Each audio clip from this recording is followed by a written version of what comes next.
It's a Hello. great day. My name is Che Brown, the happy entrepreneur, and welcome to the Happy Entrepreneur Show, the number one business development and revenue focused late night show in the country where we are on a mission. And our mission really is to empower, our mission is to inspire, and our mission is to provide you, the hard-working entrepreneur, with all of the resources that are necessary to execute that big vision you have for the people you were called to serve. And on this episode, we have the one and only Nydria Williams, who's in the building. And she'll be talking about, well, embracing your power. That's one area. But the other area is rejection, is redirection. And you're really, really excited. We got what she's known as the Rehope coach is in the building. What's going on, Nydria? How are you?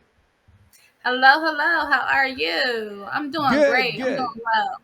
That's excited to be here with you. Now, folks are probably wondering, Shay, you said she's the Rehope coach, and we're going to get into what's going on. Everybody want to know what in the LL Cool J is a Rehope coach. I think that's a fair question at a fair time. So take a moment and tell us, what is a Rehope coach, and why is that more important today than ever before? Well, the name of my business is Revitalized Hope and Healing. And I shortened it a little bit to call myself Rehope Coach. I didn't want to just be a life coach. When I went into and just pivoted into coaching, a lot of folks were like, "Oh, you're a life coach." I'm like, "No, I'm not a life coach." I wanted to brand myself a little bit different because I reestablished hope in the lives that have lost hope for the moment. Basically, my niche is high performing women who are overachievers. So those women have lost hope just for a moment, and then I help them reestablish that hope. I love it. And they're reading the subtitle. I know y'all, we'll get into her bio in a moment, so we'll check her out. I know y'all, some of you already Googling her. I get that. But you had rejection is redirection. Before we talk about that, let me ask a question. Why do folks struggle so much these days with embracing their power? You started off that, and they've got Instagram now, so they should be able to get excited on any given day. They've got TikTok if they want to sing along, by the way. They've got so much. They have AI. They can talk to them, make them feel good, yet they're not embracing their power. So I guess my question is, why are folks today struggling with embracing the power within inside of them? Because their past trauma has taken that power away from them. And they lack the ability to work on their past trauma alone. It's okay to ask for help. It's okay to say that I don't have control over this. There's something not right. And some of that past trauma turns into present trauma because it's on the surface because we've never dealt with it. So then how do we feel powerful if someone's told us we were never good? Or someone's violated our body and made us feel insecure. So how do we become powerful? So until we break those generational traumas, we don't begin to realize that we do have power. The power is within you. It's just that there's so much trauma. Like if you've been through COVID, you've been through trauma, right? Everyone, a lot of times when people hear the word trauma, they automatically resort to PTSD in the army, right?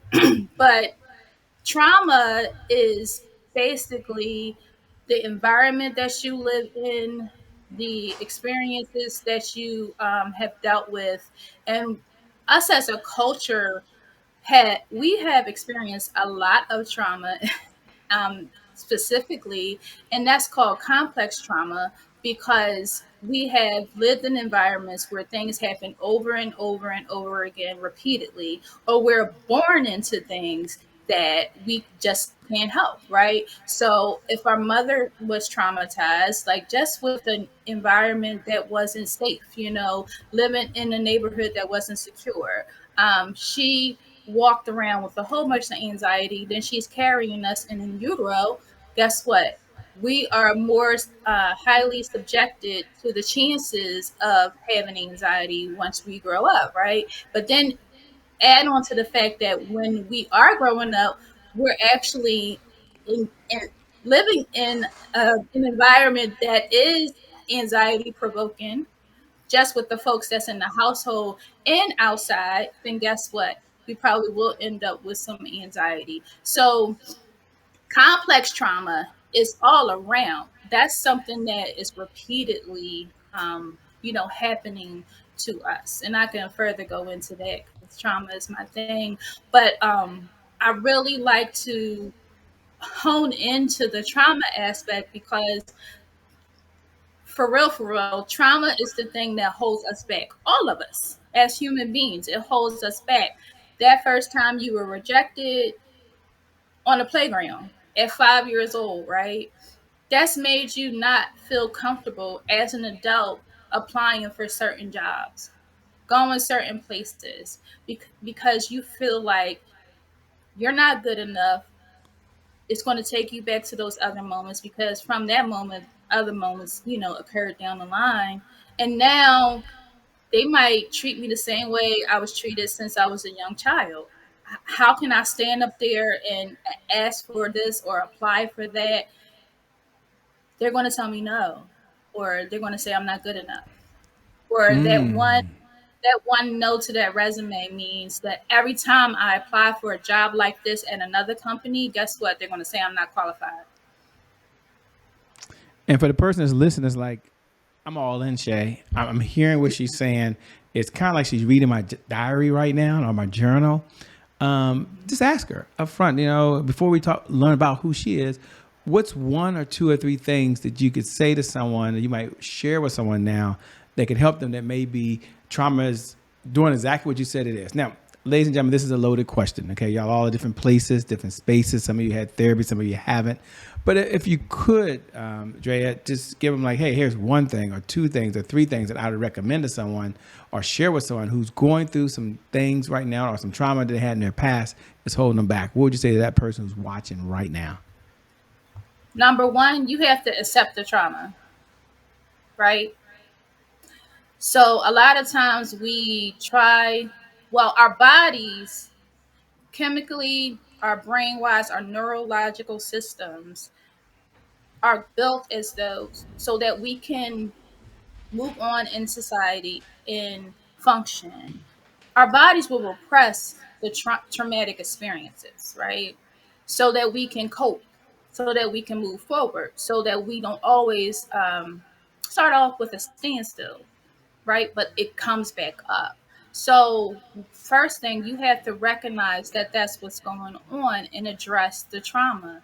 Secondly, there may be some triggers to that, right? So, unfortunately, and this might be a trigger, some of us have traumatic experiences that happen in our home from family members, right? So sometimes you're going to have to set that boundary and say, every time I go home for Thanksgiving, I have really bad thoughts. I get really sad because I know that I'm sitting at the table with such and such who touched me when I was little, and it makes me feel uncomfortable. And when I told my mom, she didn't believe me, and she told me to just push it aside. So now we all get together, and I can no longer take it anymore. So I had to set a clear boundary like, no, I'm not coming to those dinners anymore, right? And the third thing that you have to do is ask for help, because that's twofold too for me, because a lot of times God will send you help. So then I also say accept the help, because God will send you a helper, be right there in your face. And because you just don't want to open that Pandora's box, you'll deny that help. But it'll be right there in your face. God will send a helper. We often, us as a culture, again, we grew up that, we bring things home to the church, right? In the home, and then we take it to church, right? But as a believer, I'm a minister. Also, we have been given the gifts, right? As believers, God has given us gifts as we were born. And He has made it so that there are professionals that can help Him out here on this earth. So He's going to send you the help. When we pray, often we're like, oh God, could you do this? Could you do that? Could you do that? And guess what? He's not automatically dropping the money. He's not automatically dropping this other thing that you need, but he's pointing you in those directions, or he's dropping the people right in front of your path to lead you there, or he's dropping the educational thing that you need maybe to get to the next level. So those are my kind of like three things, because the last one was twofold. And it's spot on. I think it's a good transition, although you touched on it a little bit. It's very serious. I can hear the passion in your voice. I can hear sincerity. This is not just she's the rehope coach to be cool and look like the part. This is someone that you're hearing right now, Andrea, who's really in the trenches with the folks. And she's there not only to be a fighter for you mentally, but to also make sure you have the breakthrough you're looking for. Can you take a moment and slow down if you can? Tell little folks a little about who you are, a little about the backstory that led you to being so passionate and doing what you're doing now. I know you talked a little bit, but we get the backstory. Well, I was that person. In reflecting about it earlier today, in preparation for this interview, and really, I've gotten to the point where I really don't prepare much for interviews, because I just let the Holy Spirit just move through me, right? But reflecting back to my childhood, I remember being in positions where I felt like I couldn't use my voice, but I felt so powerful. Like I felt like I could be a leader, but I was never called upon to be a leader. I felt like I should be stepping up in the group, but I felt so shy, or felt like I would be so rejected. They would be telling me, no, you shouldn't be the leader of the group, that I just wouldn't attempt to try. But I went on for years like that. But there was something always inside of me like, Nydria, you're supposed to be there. You're supposed to be in the front. You're supposed to do this. You're supposed to do that. And it never stopped nagging me, right? But I always had the thoughts, but I never truly imagined I'd be where I am exactly today, in all of the areas that I'm functioning and trust and believe I didn't. But I was that child. I was that child that was bullied. I was that child that was rejected. I was that child that, I grew up with a stepfather, who unfortunately he abused me. But initially, when I was growing up, I thought that he was my father. He was there since I was like 1 year old, and probably around five, I think it was like 5 to 7. I had a cousin that was older that was like, "Oh, that's not your dad."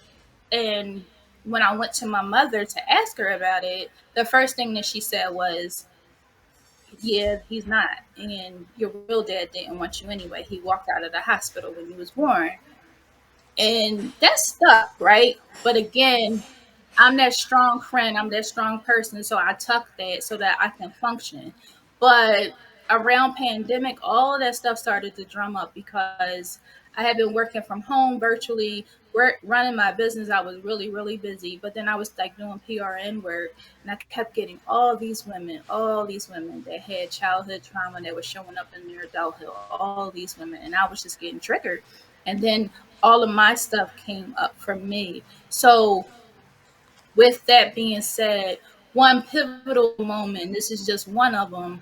I remember there was a time my son was probably about 8, and I would just be in the room in the bed in darkness. I would have the lights off. It was a dark room. We had dark blinds, and I would just be watching. The TV would be watching me, and that was the way that I could escape. But my son told me at like 16, Mom, I know what depression looks like. It was when you used to be in a room looking like this. And from that period on, it just hit me on how you can't let those things hold you back. I had to take charge of what happened to me and the things that were happening to me, because I still had the ability to carry out my dreams, no matter what people did not believe, because I always felt like that underdog, that person that, oh, you ain't gonna do that. Even the little bit of things that I did think I was gonna do, and I would share it. Yeah, okay. Like I would get that nod and that, yeah. Like, and that would make me feel away. Like, dang, they really don't believe me. Hmm. So it's funny because I spend a long time like, I'm gonna show them. I'm gonna show them until God showed me, no, you're gonna be obedient, and then I'm gonna show you. You know, as you was talking, one of the things that really struck out to me is again is your sincerity, being open, being authentic. And as you were speaking, you kind of answered the question, which is we normally do this segment called "Today's My January 1st," right? And it's a segment where you talk about a setback, but you've done that several times throughout this conversation. But you have a phrase that they're seeing right now in the headline or on the image for those folks that are watching us live or those folks that are tuning in and watching the replay, which was your dream is deserved. And Mm. when I first saw it, and I try to be the most positive person in the world. I'm like, okay, empower yourself. I get it. We got to get ourselves up going. I said, okay, I get that. Then I was like, okay, rejection is a redirection. Okay, that's cool. Little pivot. Got that. But then when I heard your dream is deserved, so I think about some of the things I wanted. And then it's not a self-confession time, ladies and gentlemen, for Shay Brown, but I was like, whoa, there are some dreams that I have that back in my mind I've been doubting. And I'm not, again, I'm probably the only person that does that. But when I read that, I was like, nah, you deserve this. It's not like Mm-hmm. this is some big dream that's far outstretched. You don't, no, you deserve it because you're putting in the work, you're putting in the time, you're putting in the effort. So take a moment if you can. And I didn't pre-frame it for the audience, so they have no idea what I'm talking about. But that whole phrase, your dream is deserved. Tell us the backstory of that and why that's so significant as the tail end of your topic. Mm-hmm. Because during some of the things that I just mentioned, my mental health wasn't right, it wasn't intact, and I feel like that's my calling. God has sent me to help women because I'm relatable. They are tend to gravitate to me, and it's easy for me to talk to them, to help them realize that they can have any dream fulfilled no matter how old they are. They still have a chance, and we need to start with their mental space, because when they're mentally well, their children are well, and our children are our legacy. There's a legacy attached to us. We as females spend the most time with the children of the world. We're, you know, the most often in these professional positions. There are more women in the educational systems. They're becoming more men, but there's more exposure to women in these positions with the children. For most of the days, you go to a daycare, there's more women in the daycare. And imagine that woman that comes to work broken every single day. Guess what? Infants pick up on emotions from our facial expressions. They pick up on trauma from our facial expressions. So let's work on the fact that your dream is deserved, right? You deserve that dream, but we have to get you to believing that you deserve that dream because your mental space is not well because of your past trauma and rejection. And what happened for me was I joined an anthology that was Radical Woman 1 in a Million. And my chapter for that was What Happened to a Dream Deserved. And the visionary was like, "You mean dream deferred?" And I'm like, "No, dream deserved. It's not the poem, but it's my story. Because this is what happened to me. I let everyone's influence, negativity, rejection, all of that stop me from believing that I still deserved it. Got me to the point of where I didn't want to be here on this earth anymore. And I almost didn't live out my dreams. But now here I am living out my dreams. I had a teacher that killed my dreams. Like, she was like, "Oh, you'll never be a public speaker." She gave me a D in public speaking in the 6th grade. And now I'm a minister of the gospel, in which that was not my plan. That was God's plan. But when I tell you there are things that I'm doing that I never saw coming, there are. But that was all a part of God's plan. But from that rejected little girl, I would have never, ever moved forward if I didn't work on myself and realize that I deserve this. It's my God given birthright. I'm a believer and I'm doing right by God, right? I'm a good steward. I'm following and I'm now obedient to the fullest. I've surrendered. Therefore, I deserve it, right? So I'm going to fight for it. I'm going to fight for it. You're a fighter. I admire that. You know, one of the questions I like to ask as you were sharing that when I get a time is that, well, I'll say this first. A good part of our audience are dualpreneurs. They work a full-time job and they're a full-time entrepreneur.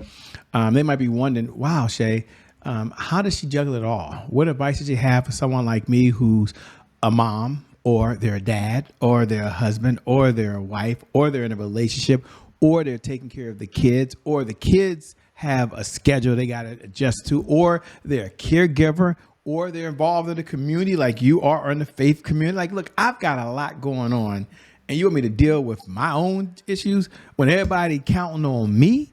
Now, I'm wondering, Shay, ask her, what is her view of the world? What would she say to someone like me that people are pulling at me all the time and it's hard for me to slow down to take care of me? Again, I know it's a broad question, but I would love to get your perspective on it. Well, it's an easy answer. You can't take care of the world if you're not taking care of yourself. There's been plenty of times where I was busy so taking care of everybody else, and literally God set me down. Literally, like leg broke out of nowhere, couldn't walk for months out of nowhere. I was like home during the pandemic, but like I got up one morning and could not walk on my leg. But it was him telling me to rest, right? He will, something, God forbid, but something tragic will happen sometimes for him to show you what it is that you need to do with you and your body and how you need to take care of yourself. You cannot take care of anyone else as a mother, as a wife, as a friend without taking care of yourself. You have to reset, you have to rest. And I know a lot of times people preach about balance, right? It's very hard, and I'm being completely transparent. It's very hard to find balance, but time management is key. And if the goal is desired, right? If the dream is desired, it's a desired goal, guess what? If at the end of it is time freedom, then as much free time as you do have after you take care of the priorities, let's work towards that goal so that we can get the time freedom faster, sooner than later. Because then once that's taken care of, we can get to the time freedom and you'll have less stress. But you cannot be there and show up for everyone else if you're not taking care of yourself, period. Yeah. What do you enjoy most about what you're doing these days? The passion's there, the fire is there, but what do you enjoy about it? You're not doing it for the money. So what do you enjoy about it? They say the most selfish thing you can do is serve someone else, help someone. And at first, when I would hear that singing, I couldn't quite understand like what are they talking about? Like what does that mean? But it's true. I don't help people in order to make me feel good or to gain the accolades. I don't even like to lead first with my accomplishments, right? But what warms my heart is to see God work through me and to see a woman receive the help that she needs or to see them cross over and have their transformation, from their experience with working with me. That is amazing to me. I just we're on tour, and this weekend in the DMV was amazing. And at the end of the weekend, it was like, wow, these women showed up, and this is happening. This is the second stop of the tour, and it's like the women leave saying, "I came in here and I did not expect this to happen." Like, they're crying, they're healing, and I just let God work through the room. But that experience for me, seeing women being in a safe space, me being able to hold that safe space for them, and them being able to let go and let some of their trauma go and having a transformation. Because I believe like, when they come to the tour stop, They come in one way, and I believe they leave a different way. They're transformed just from that one time. I believe that happens, and to me, just being there to serve and to help gives me the joy. Doing this kind of work, everyone knows in this field of mental health space, you do not get paid as much as you should. So it is, social work, mental health, it is more of a, you have to have the passion for the people. You have to have the compassion for the people. It's never really about you. As we come down the home stretch, two-part question. Number one, what do you do for fun first? When you're not out saving the world and making a difference for other people, what do you do for fun these days? What I do for fun these days, I love to spend time with my family. We have a new puppy, so we're introducing him to the family. When all the What's the puppy's name? You can't leave us hanging. We all know what the puppy's name is. You can't just leave us hanging. His name is Avon. Avon. Don't ask. Yes. Like from The Wire, Avon, because he's a Rottweiler. Okay. Charge that to my husband. We have two boys. We're a blended family. So I have a bonus son. He'll be 20, and my oldest son just turned 22. So all of us getting together and spending time together, just really relaxing. Speaking of rejection, I do work full time, right? And when my husband and I first got together, he was like, "What I want to see for you one day is for you to have a job that you really like to do, and it brings you joy, right? And you're not stressed out. You feel good about it." I finally had that job, so I'm off this summer. I've applied to this position 6, 7 times within the last 6 to 7 years. And I took every no that they gave me, and I never stopped applying until finally they said yes. This is a better position. It's more money. I'm off the summers. I'm off during the school year. I'm an in-school counselor in a high school in the suburbs.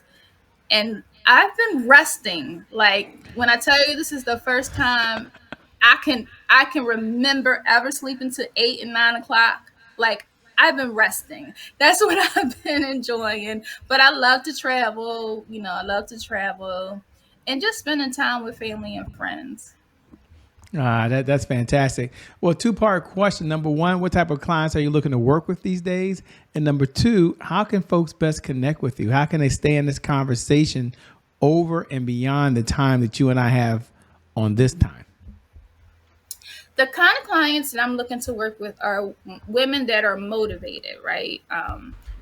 I work with high performing women. So those women that you mentioned that have a lot going on, family, work, maybe want to dabble in entrepreneurship or already are, but they're motivated to get to the next, right? The desired goal. But they know that something's in the way. There's something that's blocking them. There's something that's holding them back. It's that trauma thing. And maybe traditional therapy hasn't worked, and they're looking for something new. I have a 90-day program that will give you that transformation. Where you can reach me is Rehope Coach everywhere. So Rehope Coach on Facebook, that's the business page. And then Rehope_Coach Williams on Instagram. I have a podcast, it's Hope After Storms podcast everywhere you get your podcasts. I'm on YouTube as Rehope Coach. And the website is rehopecoaching.com. You can find tickets for the rest of the tour on there. The next stop is Dallas on August 24th. And, I'm just looking to serve women who are really feeling in that middle place, that transitional place, but they know they want more out of life and they need the help. Or they're not even sure if they need the help, but like they want to try. They want to give it a try because that little boost is going to get them over. Because I've been that woman. Well, let me say two things. One, thank you so much for being on the Happy Entrepreneur Show. We appreciate it. You're welcome. Thank you so much for having me, Shay. And thank you. Thank you to viewers. Thank you for tuning in. Without you, there is no show. So I never get tired of reminding you every night at 11 p.m. Eastern Standard Time that we appreciate you. It's cool when you hit the like button, but we really like when you hit the share button.